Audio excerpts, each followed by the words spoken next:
Alright, today we're stepping inside Judge Raquel West's courtroom, and this one is packed with drama. Multiple defendants, probation on the line, jail misconduct, and even a few bold lies that don't sit well with the bench, from Eric Forno, fighting to stay out of prison, to Kendrick Walker, trying to explain his behavior before it's too late.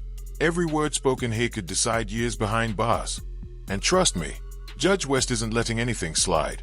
What starts as a routine sentencing quickly spirals into one of the most unpredictable courtroom sessions we've ever seen. So stick around, because in this courtroom, the truth always finds its way out, and when it does, not everyone walks away free. Good morning. You're Eric Fornolls. And will your client waive the formal reading of the indictment? You will. Mr. Fornolls, in cause number 25 DCCR 0267, you're charged with a third-degree felony offense of injury to a child, elderly, or disabled individual, and that's from January 24th of 2025. And how do you plead to that charge? Are you pleading guilty freely and voluntarily? And are you pleading guilty because you actually did what they've charged you with? Speak up, please. Yes, ma'am. I have here on the computer some documents that have your signature on them that the state has marked as exhibit number 1. Before you signed these, did you go over them with Mr. Rojas? Yes, ma'am. Do you fully understand them? And do you understand, if I follow the agreement that you've made with the district attorney, that you'll be waiving or giving up any right to appeal? And it looks like the agreement that you've reached is for a 5-year deferred adjudicated probation. There would be a $1,000 fine, and you would be required to follow all of the rules and conditions of probation. Is that your understanding? And do you also understand that if you're not a U.S. citizen, a plea of guilty or no contest may result in your deportation, exclusion from admission to the country, or denial of naturalization under federal law? Yes, ma'am. State tenders number 1. No objection. It's admitted. Is there any evidence that Mr. Fornolls is not competent? No, Your Honor. All right, sir, I'm going to find that you entered your plea of guilty freely and voluntarily. Find that you're mentally competent and you understand the nature and the consequences of that plea. Find sufficient evidence to find you guilty. However, I'm going to reset your case and not find you guilty at this time so that the probation department can do a pre-sentence report. That'll give me more information about you and your case, and then we'll come back later for sentencing. You need to stop and talk to probation on your way out of the courtroom, and she's sitting at that desk right over there. Okay? You can go. Yes, sir. See, Scott Howell. Do we have updated reports and everything? Okay, let me just double check that. Everything's going well. Yes. Good morning. How are you? Good morning. You're Scott Howell, Yes, ma'am. and this is cause number 17-27401. Mr. Howell was previously found not guilty by reason of insanity and has been, hold on a second, just pulling it up,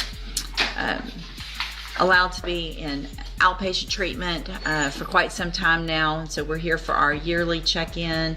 I have received the report from Dr. Capon dated July 31st of 2025.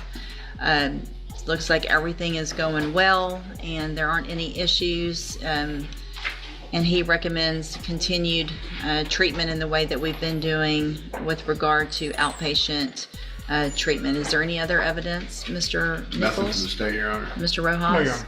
All right, then at this time. Here's where the pressure really builds. Eric Forno is still on probation, but Judge West isn't convinced he's been playing by the rules. Watch closely. As the questions get tougher, his body language gives him away. He leans back, dodges direct answers, and you can almost see his confidence start to crack. This is the moment where freedom begins to slip, not because of the charges themselves, but because of how he handles himself in front of a judge who can see straight through the act. Going to find that the appropriate treatment is still the outpatient treatment. You need to continue doing everything you're supposed to, and we shouldn't have any issues, and we'll see you next year. All right, you're free to go. And judges, this is a third degree as charged. Where are we? It'll be the last time. Okay, perfect. Thank you.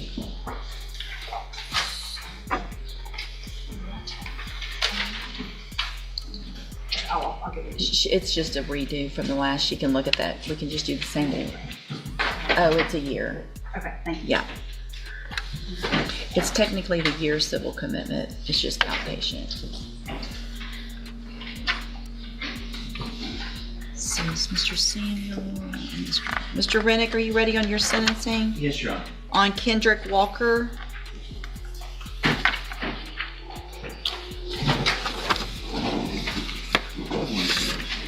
Good morning. Good morning, sir. You're Kendrick Walker? Yes, ma'am. And this is 24 DCCR 0196. Mr. Walker was previously in court, entered a plea of guilty to unlawful possession of a firearm by a felon.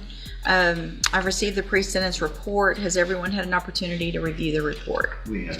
Yes, Your Honor, I have. Any additions or corrections? There is one that we would like to bring to light.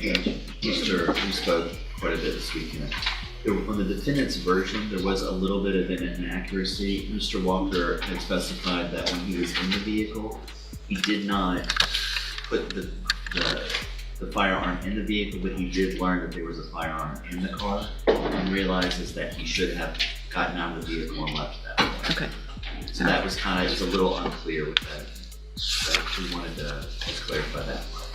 So I also want you to understand, Mr. Walker, the opportunity that you're being given today, you've already had a felony probation that was revoked. It wasn't that long ago. So the fact that you're getting a probation in this case is a real gift. And so if you want to make sure you understand that you need to follow all of the rules. If you're back in here, it's not going to be on a revocation or because you didn't do it. Oh, give me another chance. This is your other chance, okay? All right, so I'm going to find that you entered your plea of guilty freely and voluntarily. Find sufficient evidence to find you guilty, and at this time, follow the agreement that you made. Find you guilty of unlawful possession of a firearm by a felon. Sentence you in accordance with that agreement to a term of 10 years in the Institutional Division of the Texas Department of Corrections, but probate that. You'll be on probation for 5 years. You're ordered to pay a $500 fine and to follow all of those rules and conditions of probation. Obviously, if you do that, again, this is a great opportunity because you're going to be able to serve that 10-year sentence while you're out on probation. The other side, though, if you're back in here, you've already agreed to a 10-year sentence. And so please make sure you follow all of those rules. I'm going to hand you the trial court certification that shows, Mr. Nichols, that shows that this was an agreement. And here's a completely different case. Kendrick Walker. His issue isn't just probation, it's attitude. When Judge West brings up his behavior behind bars, instead of remorse, you can almost hear the pushback in his tone. And that's where everything starts to go wrong. Because judges don't just sentence crimes, they sentence character. And right now, Kendrick Walker's character is doing him no favors. Followed, and so you've waived your right to appeal. I have also handed you a written admonishment regarding your ineligibility to possess a firearm or ammunition. Obviously, you know this at this point, but I am required to read this by law. Because of the judgment entered against you, you are ineligible under Texas law to possess a firearm or ammunition. Possession of a firearm or ammunition could lead to charges against you. Firearm is a legal term. Read the written admonishment I provide you to see what devices qualify as a firearm. If you have questions about the laws that make you ineligible to possess a firearm or ammunition or about how long that lasts, you can talk with Mr. Rennick.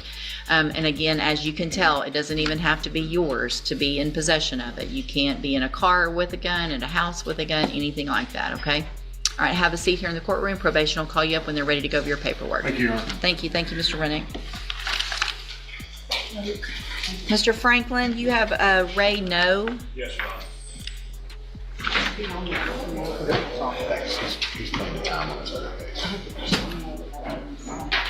Good morning. Good morning. Morning, Mr. Franklin. I said good morning. Good morning. How are you, Judge? Good, thank you. Let's see, Mr. No is charged in 25 DCCR 0386 with intoxication manslaughter and in 25 DCCR 0387 with driving while intoxicated, third or more. And what is the announcement? Your Honor, we are not ready. I've spoken with Mr. Coleman, and there's pretty extensive video footage from the day of. I'm still working through that. There's Okay. 40-something hours of video. Okay. I'm still trying to get through all of that. All right, then you've got it all already, though? Yes, Your Honor. We Good, have it. okay. As far as I know, we have everything. Okay. But yeah, it's pretty extensive, and we would ask the court for more time to review All right, any issues? Stick not opposed, Judge. So we'll just do a normal reset about 30 days or so to see where you can get. Mr. No, make sure you stay in touch with Mr. Franklin so you can go visit with him, go through all of that you need to, and we'll see if we can get an announcement at the next court date. Thank you, Your Honor. You're free to go. Thank you.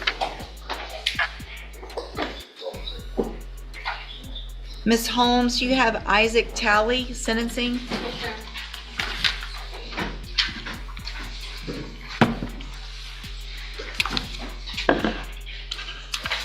Good morning. How are you? Good. This one takes the courtroom in a much heavier direction. Rayoy stands accused of intoxication manslaughter, a charge that carries weight far beyond probation. The atmosphere shifts instantly, quieter, colder. You can feel it, every word, every pause, every stare in that room. The judge's expression says it all. This isn't about excuses anymore. It's about accountability, and whether Rayoy can face the devastating truth of what his actions caused. Good morning. You are Isaac Talley? Yes, ma'am. And Mr. Talley was previously here in cause number 24, DCCR 1997, entered a plea of guilty to the third-degree felony offense of evading arrest or detention with the use of a vehicle. I've received the pre-sentence report. Has everyone had an opportunity to review the report? Yes, Your Honor. Yes, Your Honor, I have. Any additions or corrections? Only one correction of where his mom resides, but that's it. Okay. Anything, Mr. Nothing to Nichols? say, Judge. All right, Mr. Talley, I'm going to find that you previously entered your plea of guilty freely and voluntarily.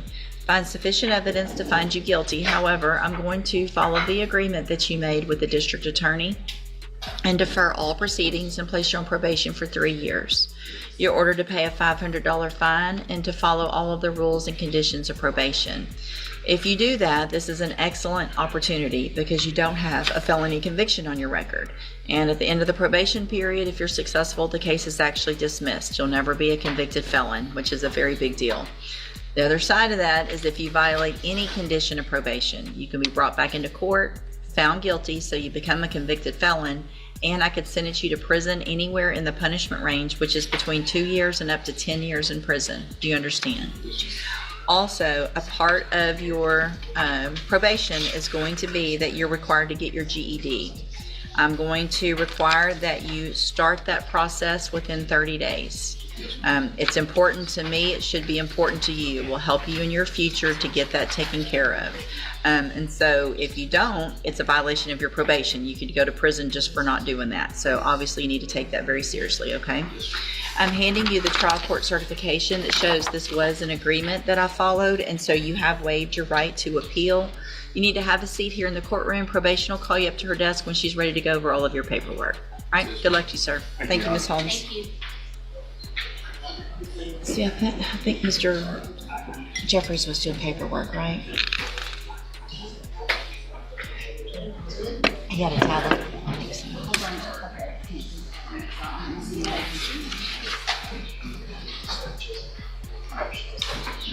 Okay, so on Mr. Kimler's, he's not going to be here, but he announced ready for trial next week. Mr. Smith has Ashley Broussard. It's set for trial next week with Mr. Kimler. He has a trial protection order in another county.